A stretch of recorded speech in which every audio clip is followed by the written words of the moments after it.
Hello साथियों, नमस्कार। स्वागत है आप सबका एक बार फिर से अपने यूट्यूब चैनल SK स्टडी वाला में। तो दोस्तों, जैसा कि हमारी हिंदी क्लास चल रही थी और हिंदी की हमारी 2 क्लास हो चुकी हैं, उसका तीसरी क्लास भी हमारा हो चुका था शब्द रचना के अंतर्गत, जिसके अंतर्गत हमने जो है विकार के आधार पर जब शब्द रचना का वर्णन किया था, तो जिसमें संज्ञा, सर्वनाम, क्रिया, विशेषण चल रहा था हमारा, तो उसमें हमारा संज्ञा हो चुका था। जिसके बाद हमारी अगली क्लास आती है सर्वनाम की। जैसे आप देख सकते हैं कि यहाँ सर्वनाम लिखा है कि तो हमारी अगली क्लास सर्वनाम पर रहेगी।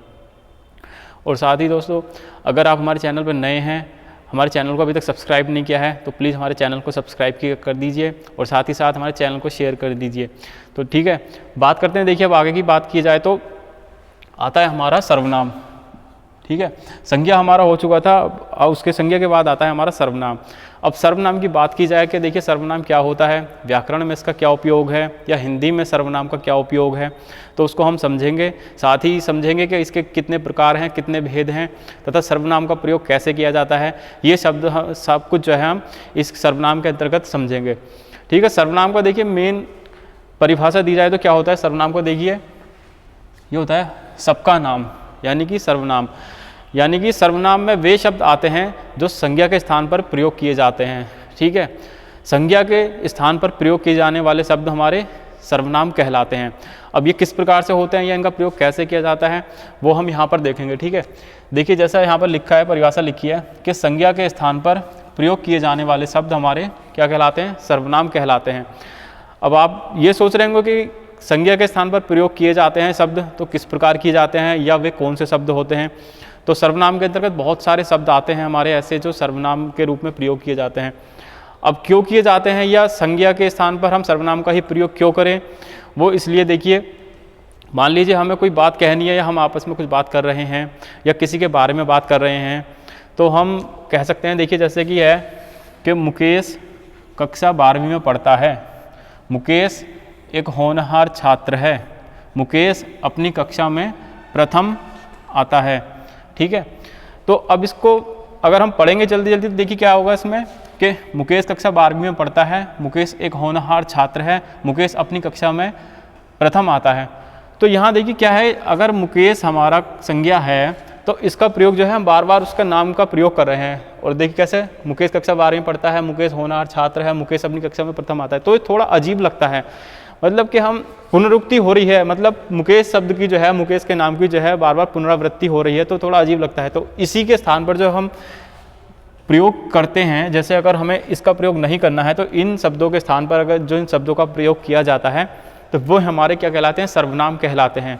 मान लीजिए जैसे कि हमारा यहाँ था मुकेश, हमने बोल दिया एक बार कि हाँ संज्ञा का हमें पता चलाने के लिए कि हाँ मुकेश है, तो हमने कह दिया मुकेश। उसके बाद अगर हम बोलेंगे आगे कि क्या है, तो हम उसका प्रयोग करेंगे कि वह।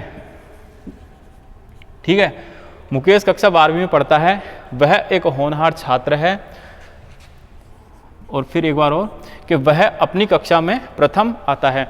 तो ठीक है, तो ये जो शब्द होते हैं हमारे, इस प्रकार के जो शब्द होते हैं हमारा वह और वह, तो ये हमारे क्या कहलाते हैं, सर्वनाम कहलाते हैं। इससे क्या होता है कि शब्दों में एक शोभा भी बढ़ जाती है, किसी वाक्य या किसी के बारे में कुछ कह रहे होते हैं, शोभा बढ़ जाती है, तो हमें किसी शब्द की पुनरावृत्ति नहीं करनी पड़ती है। ठीक है, तो अब देखिए, अब इसको पढ़ के देखेंगे हम तो कि मुकेश कक्षा 12वीं में पढ़ता है, वह एक होनहार छात्र है, वह अपनी कक्षा में प्रथम आता है। तो वह जो है किसकी तरफ संकेत कर रहा है, वह मुकेश की तरफ संकेत कर रहा है। तो ये क्या है, ये हमारा सर्वनाम कहलाता है। ठीक है, मतलब संज्ञा के स्थान पर प्रयोग किया जा रहा है तो ये हमारा सर्वनाम है। ठीक है, तो ये हो गई हमारी परिभाषा। अब बात करते हैं अगर सर्वनाम है तो सर्वनाम कितने प्रकार के होते हैं, या सर्वनाम का कितने भेद होते हैं। तो देखिए यहाँ लिखा है, जैसे कि आप देख सकते हैं सर्वनाम के भेद, तो इसके हमारे कितने भेद होते हैं, सर्वनाम के हमारे देखिए 6 भेद आते हैं। कितना आते हैं हमारा, 6 भेद आते हैं सर्वनाम का हमारे। अब ये कौन कौन से आते हैं आप देख सकते हैं, यहाँ लिखे हैं कि सर्वनाम के 6 भेद हैं। तो हमारे कौन कौन से हैं, पहला आता है हमारा प्रश्नवाचक सर्वनाम, पुरुषवाचक सर्वनाम। ठीक है, दूसरा आता है हमारा निश्चयवाचक सर्वनाम, तीसरा है हमारा अनिश्चयवाचक सर्वनाम, चौथा है हमारा संबंधवाचक सर्वनाम, पांचवा है निजवाचक, और छठा है हमारा प्रश्नवाचक सर्वनाम।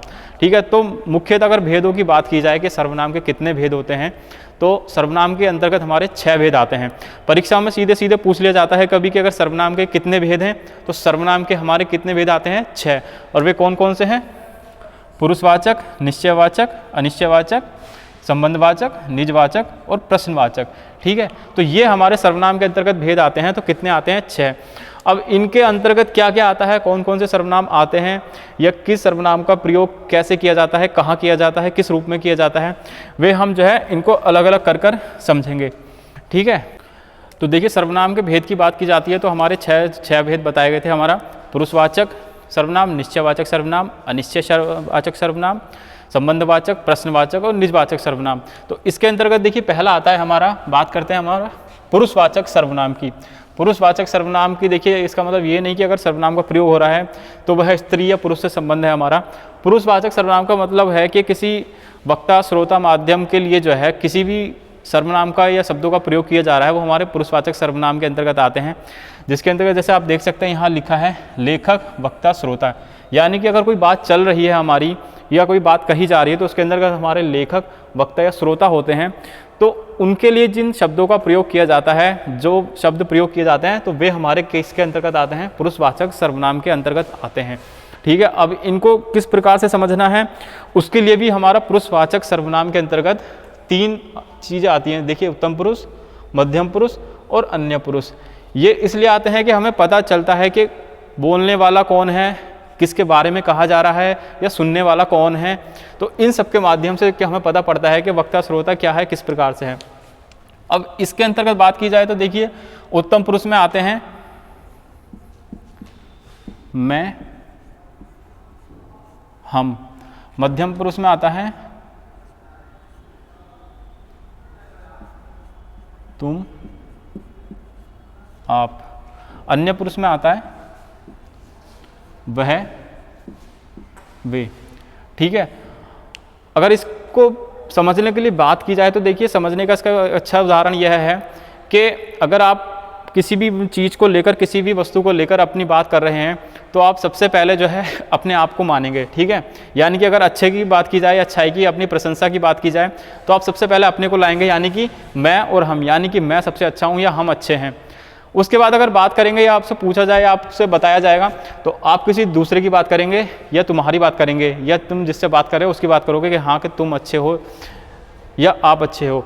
उसके बाद जो है अगर बात की जाएगी उनके बाद किसको रखा जाए तो आप कहेंगे कि हाँ वह भी अच्छे हैं या वे लोग भी अच्छे हैं, मतलब सबसे पहले अपने आप को कहे जाएंगे। तो ये सीधा सा संबंध यह है कि पुरुषवाचक सर्वनाम के अंतर्गत ये आते हैं कि मैं, हम, तुम, आप, वह, वे। तो ये आते हैं कि उत्तम पुरुष, मध्यम पुरुष, अन्य पुरुष। ये बात की जाती है कि अपने लिए, कि अगर आप अपने बारे में बात कर रहे हैं मैं या हम, ये आता है जिससे आप कर रहे हैं उसके लिए। ये हो गया अन्य पुरुष के, हाँ वह कोई अन्य श्रोता है या कोई सुनने वाला है, ये उसके लिए प्रयोग किया जाता है। कभी पूछ लिया जाता है कि पुरुषवाचक सर्वनाम के अंतर्गत कौन से भेद आते हैं हमारा, तो हमारे 3 भेद आते हैं पुरुषवाचक सर्वनाम के अंतर्गत, उत्तम पुरुष, मध्यम पुरुष और अन्य पुरुष। और कभी कभी एग्जाम में पूछ लिया जाता है कि अगर मैं, हम, तुम, आप, वह, वे किस पुरुष के अंतर्गत या किस पुरुषवाचक सर्वनाम के अंतर्गत आते हैं, तो ये हमारा आता है कि अगर मैं, हम पूछ रहा है तो ये उत्तम पुरुष का उदाहरण है, ये तुम और आप जो है मध्यम पुरुष का, वह, वे हमारा किसका है, अन्य पुरुष का उदाहरण है। तो ये था हमारा पुरुषवाचक सर्वनाम जिसके अंतर्गत हमारा लेखक, श्रोता, वक्ता के आपस की जो बातचीत की जाती है तो उनके स्थान पर जिन शब्दों का प्रयोग किया जाता है वे हमारे पुरुषवाचक सर्वनाम के अंतर्गत आते हैं। ठीक है, अब देखिए बात करते हैं हमारा अगला निश्चयवाचक सर्वनाम।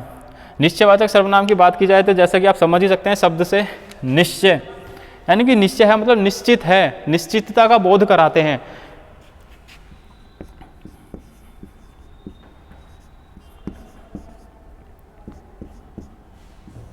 निश्चितता का बोध। ठीक है, ऐसे शब्द या सर्वनाम जिनका प्रयोग जो है किसी निश्चितता के लिए किया जाता है कि हाँ कि ये निश्चित है या यह निश्चित है या यह है, इससे निश्चितता सिद्ध होती है कि हाँ यह है। तो उन शब्दों का प्रयोग जो है निश्चय के अंतर्गत किया जाता है जिन्हें निश्चयवाचक सर्वनाम हम कहते हैं। जैसा कि शब्द में कहा जा सकता है कि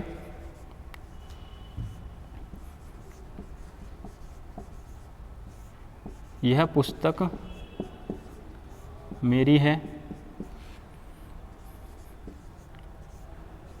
यह सेब है,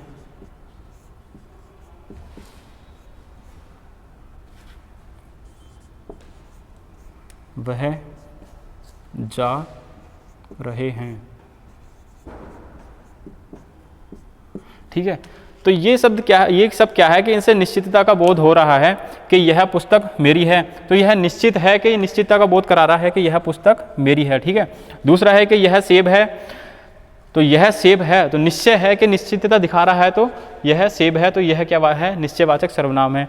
वह जा रहे हैं, निश्चित है, निश्चितता का बोध करा रहा है कि वह जा रहे हैं, तो ये क्या है, हमारा निश्चयवाचक सर्वनाम है। तो यह, वह, ये, वे जो आते हैं हमारा, तो ये सब निश्चयवाचक जो निश्चितता की ओर इशारा करते हैं, हमारा निश्चयवाचक सर्वनाम कहलाते हैं।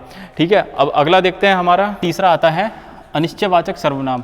अनिश्चयवाचक सर्वनाम होता है हमारा, निश्चय का विपरीत समझ सकते हैं आप। जैसे निश्चयवाचक था हमारा कि निश्चयवाचक सर्वनाम में वे शब्द, सर्वनाम या शब्दों का प्रयोग किया जाता है जो हमारे किसी निश्चितता शब्द या निश्चय वाक्य की ओर संकेत करते हैं। उधर अनिश्चय की बात की जाए, शब्द में लिखा है जैसे अनिश्चय, कि निश्चितता का बोध इसमें नहीं होता है।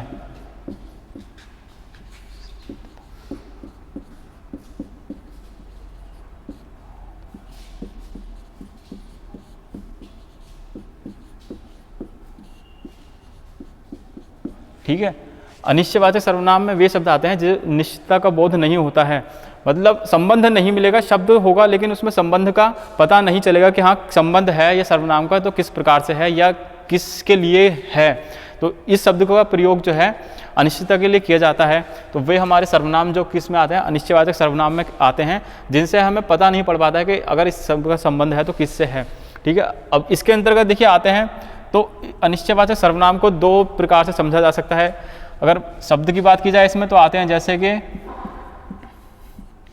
कोई, कुछ, तो ये आते हैं हमारा अनिश्चयवाचक सर्वनाम के अंतर्गत आते हैं हमारा कोई या कुछ, के हाँ कि कोई आया है या कुछ गिरा, कुछ देखा, कोई आएगा, तो ये शब्द आते हैं हमारा अनिश्चयवाचक सर्वनाम में। मतलब कोई या कुछ है लेकिन कंफर्म नहीं पाया जाता कि हाँ कौन आएगा या कुछ जो गिरा वो क्या गिरा, तो इसलिए इन्हें अनिश्चयवाचक सर्वनाम कहा जाता है।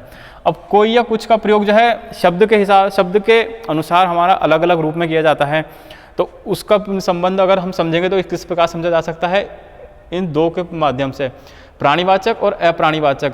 यानी कि प्राणीवाचक है मनुष्यता के लिए, प्राणी के लिए किया जा रहा है तो किसका प्रयोग किया जाएगा, अगर अप्राणी वस्तु है तो उसका प्रयोग उसके अंतर्गत किया जाएगा तो किसका प्रयोग किया जाएगा।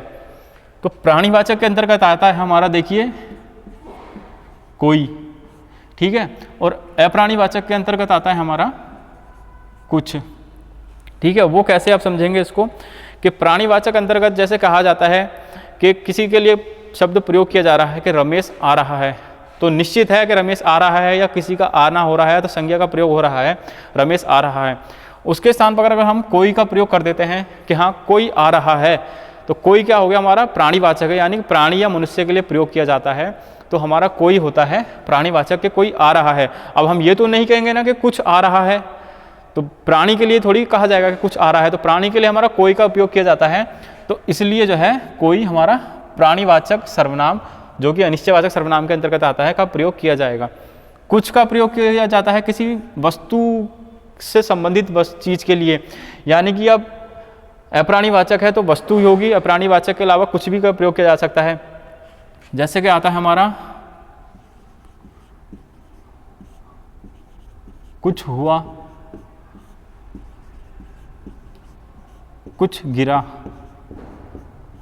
ठीक है, तो ये हो गया अप्राणीवाचक। अब ये इसके लिए प्राणीवाचक के रूप में इसका प्रयोग नहीं किया जा सकता कि हाँ कुछ आ रहा है, कुछ आया है या कुछ गिरा, तो ये किया जाए, ये प्रयोग नहीं किया जाएगा ना, तो वस्तु के लिए प्रयोग किया जाता है, तो इसलिए इनको अप्राणीवाचक कहा जाता है। तो ये पूछा जा सकता है कि अगर अप्राणीवाचक है किसके अंतर्गत आता है, कोई है किसके अंतर्गत आता है, प्राणीवाचक है या अप्राणीवाचक है, तो इनका प्रयोग किसमें किया जाता है, अनिश्चयवाचक सर्वनाम के अंतर्गत किया जाता है। ठीक है, चौथा आता है हमारा संबंधवाचक सर्वनाम। संबंधवाचक सर्वनाम जैसा कि शब्द से ही प्रतीत हो रहा है हमारा संबंध, यानी कि ऐसे शब्द जिसके माध्यम से वाक्य के अंतर्गत हमारा संबंधता का बोध होता है, शब्दों की संबंधता का बोध होता है, वे हमारे संबंधवाचक सर्वनाम कहलाते हैं। नॉर्मल भाषा में या सामान्य भाषा में हम कहे तो हम कह सकते हैं कि यह उसका बेटा है, यह उसका बेटा है, तो यह उसका बेटा है मतलब कि हम संबंध दिखा रहा है, यह बेटा है तो उसका है। तो ऐसे ही संबंध दिखाने के लिए जो इन शब्दों का प्रयोग किया जाता है वे हमारे संबंधवाचक सर्वनाम के अंतर्गत आते हैं। ठीक है, तो यहाँ जैसे लिख सकते हैं कि संबंध, संबंधता का बोध। अब किस प्रकार से समझा जा सकता है इसके अंतर्गत देखिए कौन कौन से शब्द आते हैं हमारा, जो, सो, जिसका, उसका, जैसा, वैसा। ठीक है, तो ये ऐसे शब्द जितने भी होते हैं, जैसा, उसका, जितना, उतना, तितना, तो ये शब्द हमारे किसके अंतर्गत आते हैं संबंधवाचक सर्वनाम। अब इनका प्रयोग किस प्रकार किया जाता है वो मैं आपको बताता हूँ। देखिए अगर इनका प्रयोग किया जाता है कि हाँ शब्द किस प्रकार आता है, कि इन शब्दों का प्रयोग कैसे किया जाता है, तो वो यहाँ मैं आपको बताता हूँ। देखिए किस प्रकार होता है। मान लीजिए कि इसमें प्रयोग किया गया है हमारा जिसका, उसका, जैसा, वैसा, तो यहाँ शब्द हो सकता है देखिए जैसा बोओगे वैसा पाओगे। ठीक है, तो ये शब्द है पूरा, तो संबंध दिखा रहा है। तो ये कौन से शब्द संबंध दिखा रहे हैं इनका हमारा, कि जैसा और वैसा, यानी कि जैसा बोओगे वैसा पाओगे। तो ये जैसा और वैसा जो है हमारा संबंध में जो है आपस में संबंध दर्शा रहे हैं, तो ये क्या है हमारे संबंधवाचक सर्वनाम है। उसी प्रकार देखिए हो गया हमारा जैसे को तैसा, तो ये क्या है जैसे को तैसा। तो जैसे और तैसा क्या है, ये हमारे संबंधवाचक सर्वनाम है कि हाँ जैसे को तैसा, तो ये संबंधवाचक सर्वनाम। इसी प्रकार हमें और शब्द आते हैं, जैसे देखिए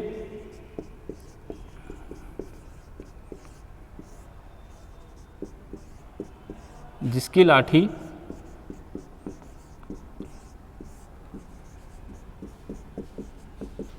उसकी भैंस। तो ठीक है, तो जिसकी और उसकी, तो ये जिसकी उसकी का संबंध आपस में दर्शा रहे हैं, तो ये क्या है कि संबंधवाचक सर्वनाम है, संबंधवाचक सर्वनाम के अंतर्गत आएंगे। ठीक है, तो इस प्रकार जो है जो शब्द आते हैं तो ये हमारा क्या होते हैं संबंधवाचक सर्वनाम कहलाते हैं। तो देखिए बात करते हैं हमारा अगले सर्वनाम की तरफ, जो हमारा पांचवा आता है प्रश्नवाचक सर्वनाम। अब प्रश्नवाचक सर्वनाम का मतलब देखिए जैसा कि इसमें लिखा है सीधा, प्रश्नवाचक सर्वनाम के नाम से ही प्रतीत हो रहा है कि प्रश्नवाचक, यानी कि ऐसे शब्द, ऐसे सर्वनाम जिनका प्रयोग जो है प्रश्नवाचक या पूछने के रूप में प्रयोग किया जाता है, तो वे किसके अंतर्गत आते हैं हमारे प्रश्नवाचक सर्वनाम के अंतर्गत आते हैं। सीधी सी भाषा में कहें कि प्रश्नवाचक कैसे, कि किसी से कारण पूछा जाए या कुछ भी रीजन पूछा जाए तो वो हमारा प्रश्नवाचक सर्वनाम के अंतर्गत आता है। वो कैसे, जैसे अगर मान लिया पूछ लिया जाता है कि जैसे कहा किसी ने कोई आ रहा है, तो हम पूछ सकते हैं उससे कि हाँ कौन आ रहा है, तो कौन हो गया। वह आ रहा है, कौन आ रहा है। वह जाएगा, कौन जाएगा। वह आएगा, क्या आएगा। तो ये सब क्या है हमारा प्रश्नवाचक सर्वनाम के अंतर्गत आते हैं, जिसके अंतर्गत शब्द होते हैं हमारा सीधे से जैसे आते हैं कौन, क्या, कब, कैसे। ठीक है, तो ये शब्द जो हमारे जो कहीं भी वाक्य में प्रयोग मिलते हैं या होते हैं, तो इन शब्द का सबसे के प्रयोग किस में किया जाता है हमारा प्रश्नवाचक सर्वनाम के अंतर्गत किया जा सकता है। यदि शब्द में कहीं भी ऐसे वाक्य या मिलते हैं और पूछा जाता है कि किस प्रकार का सर्वनाम है, तो हमारा किसके अंतर्गत आता है प्रश्नवाचक सर्वनाम के अंतर्गत आता है। सीधी सी समझने के लिए बात अगर देखी जाए तो इन शब्दों को देखकर समझ सकते हैं, आप पता चला सकते हैं कि सर्वनाम है तो हमारा किस प्रकार का सर्वनाम है। अब वाक्य की बात की जाए तो वाक्य किस प्रकार से आ सकता है। देखिए हमने कहा कि वह आएगा या वह आ रहा है, वह आ रहा है। ठीक है, निश्चय, एक इसको कहेंगे तो निश्चय माना जाएगा कि हाँ निश्चयवाचक सर्वनाम है कि वह आ रहा है, आ रहा है। प्रश्नवाचक इसका क्या होगा, देखिए कि हम पूछ लेंगे जैसे कि कौन आ रहा है, कौन आ रहा है। तो कौन का प्रयोग हुआ, तो पूछा जा रहा है कि कौन आ रहा है, तो ये क्या हो गया हमारा प्रश्नवाचक सर्वनाम हो गया। ठीक है, अब कोई पूछता है कि वह, कोई कहे कि हाँ कि वह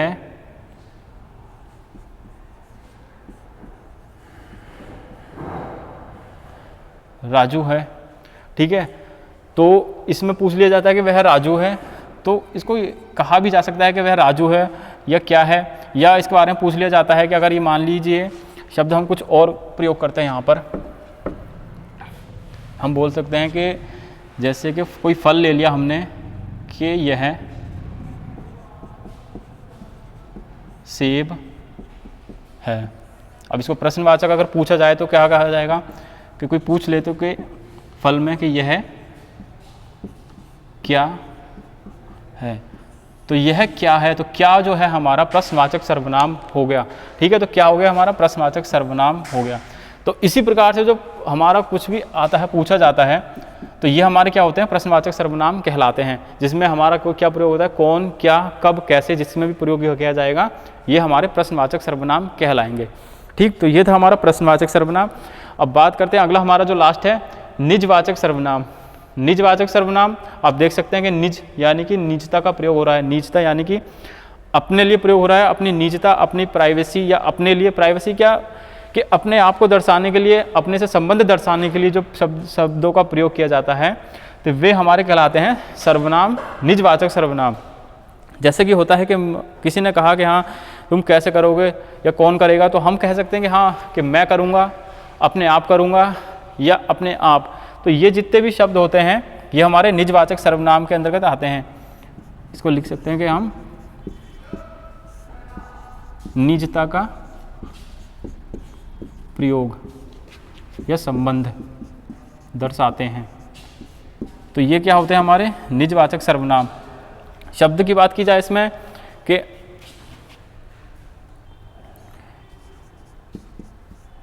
मैं अपने आप कर लूँगा। ठीक है, तो क्या हो गया ये अपने आप। तो ये ऐसे ऐसे जो शब्द आएंगे तो ये क्या है अपने आप, यानी कि अपने आप कर लूँगा, तो मैं अपने आप कर लूँगा, तो ये निजता दर्शा रहा है अपने आप से, तो ये क्या होगा निजवाचक सर्वनाम। ठीक है, अब किसी ने कहा कि वह कैसे करेगा, तो ये क्या आ गया इसमें, मैं स्वयं करूँगा। तो स्वयं यानी कि अपने आप से संबंध दर्शा रहा है कि अपने आप से है, तो ये क्या होगा निजता का संबंध दर्शा रहा है, तो ये हो गया निजवाचक सर्वनाम। वह अपने आप जाएगा, मतलब अपने आप यानी अपने द्वारा ही जाएगा, तो ये क्या हो गया अपने आप जाएगा, तो ये हो गया निजवाचक सर्वनाम। अपने आप से निजता दर्शा रहा है तो अपने आप जाएगा, तो ये हो गया हमारा निजवाचक सर्वनाम। तो निजवाचक सर्वनाम के अंतर्गत कैसे शब्द आते हैं जो अपने आप या स्वयं के लिए प्रयोग किए जाते हैं, अपने से संबंध दर्शाते हैं, वे हमारे निजवाचक सर्वनाम कहलाते हैं। ठीक है, तो ये थे हमारे सर्वनाम, उसके भेद, जिसके अंतर्गत 6 भेद आते हैं हमारा पुरुषवाचक, निश्चयवाचक, अनिश्चयवाचक, संबंधवाचक, प्रश्नवाचक और निजवाचक सर्वनाम। तो सर्वनाम के भेद हो गए हमारा 6 के 6 आपने देखे, और 6 के 6 सर्वनाम के अंतर्गत किस सर्वनाम का प्रयोग कैसे किया जाता है, कब किया जाता है, वो सब आपने देखा। यहाँ कुछ समझ नहीं आया हो इसमें या कुछ गलत लग रहा हो, आपको कुछ डाउट हो, तो वो आप हमसे पूछ सकते हैं, हमसे कांटेक्ट करके पूछ सकते हैं, या वीडियो में नीचे कमेंट्स करके हमसे पूछ सकते हैं। साथ ही साथ शब्दों के विकार के आधार पर जब भेद चल रहा था उसमें संज्ञा हो गया हमारा, सर्वनाम हो गया, उसी प्रकार आगे हमारा क्रिया विशेषण आएगा, पूरा व्याकरण इसी प्रकार पूरा होगा। और आगामी परीक्षाओं को देखते हुए हम इसे जल्द से जल्द पूरी करने की कोशिश करेंगे।